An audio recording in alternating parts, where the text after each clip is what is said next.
Dari tim advokasi Solidaritas Nasional untuk Rempang baru selesai melaksanakan sidang. Tadi agenda bukti surat, saksi dan juga ahli pidana yang dihadirkan. Terkait dengan persidangan ini tadi berjalan lancar sebagaimana mestinya dan perjuangan masih tetap berjalan dan kami tetap memperjuangkan keadilan dan sebagainya. Terkait dengan hasil daripada beberapa pemeriksaan persidangan tadi mungkin ditambahkan dijelaskan oleh kawan-kawan, mungkin Bang Supandi, Yayan, atau Bang Andi, Bang Uji. Silakan. Saya mungkin sedikit akan menginformasikan bahwasannya terkait bukti-bukti surat yang mereka hadirkan dari pihak termohon ya. Kami melihat di situ sangat banyak sekali kekurangannya dan kesalahan-kesalahannya. Yang sangat fatal itu adalah adanya tanggal permintaan tanggal 11, tapi ada surat hasil visum di situ diterangkan bahwasanya tanggal 15 surat permintaannya. Jadi adanya tidak sinkron antara bukti satu dengan bukti surat yang lainnya. Jadi kita menduga bahwasanya jangan-jangan bukti surat ini bukan yang sebenarnya ketika ditetapkan sebagai tersangka. Bahkan seperti hasil visum itu baru keluar tanggal 5 Oktober, kemudian ahli itu baru diperiksa pada tanggal ahli pidana itu baru diperiksa pada tanggal 25 Oktober. Dan itu tidak ada surat tugasnya. Ya kan dari ketika dia dimintain keterangan dia harus membawa surat tugas dari universitasnya. Kemudian ahli dari forensik itu banyak ditunda karena kita tidak tahu, tidak ada aslinya pembandingnya itu. Jadi hanya kopian saja terkait ahli forensik yang menilai hasil daripada visum itu. Jadi kita menilai bahwasanya ternyata penetapan tersangka ini tidak ada dua alat bukti yang cukup seperti itu. Dan keterangan saksi pun kalau seandainya dipakai sebagai alat bukti, keterangan saksi itu dikeluarkan, dimintai keterangan pada tanggal 4 hari atau 5 hari setelah mereka ditetapkan sebagai tersangka. Dan ini juga tidak bisa diterima sebagai keterangan saksi yang sah.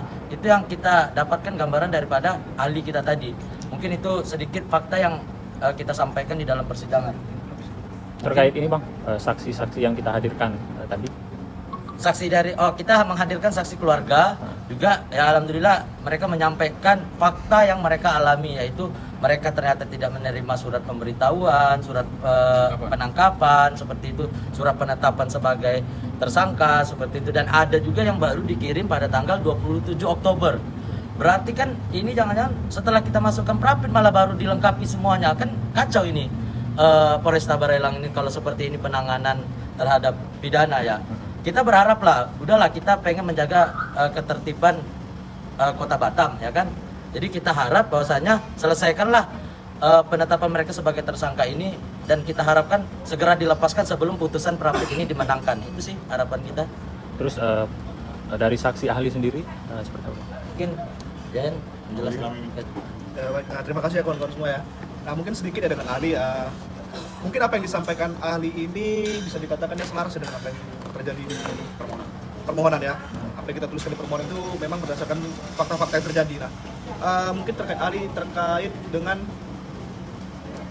minimal dua alat bukti yang cukup ya. Tadi juga sudah disampaikan bahwasanya meskipun dalam posisinya itu tertangkap tangan, maka ya pemenuhan dua alat bukti, minimal dua alat bukti itu harus tetap dipenuhi. Jadi jangan hanya karena orang tertangkap tangan lalu langsung ditangkap. Tadi juga ahli menyampaikan belum tentu orang yang dibunuh orang di jalan ada orang yang tidak menolong malah ditersangka, kan itu kan tidak etis kan, malah kita mendiskriminasikan orang. Nah kira-kira seperti itu. Nah terkait dengan bukti-bukti itu sudah disampaikan dari rekan saya Sopandi. Nah memang faktanya yang terungkap di sana bukti suratnya mundur semua. Jadi yang menjadi pertanyaan, apakah bukti surat yang mundur itu dapat dijadikan sebagai alat bukti untuk menetapkan orang sebagai tersangka? Mungkin kira-kira itu aja.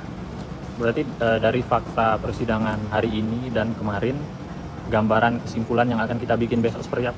Ya, berarti untuk gambaran kesimpulan yang akan kita bikin besok, dengan tegas saya katakan berdasarkan hasil pemeriksaan bukti surat, pemeriksaan saksi ahli, saya pastikan pengadilan tidak punya alasan untuk menolak permohonan kami. Terima kasih.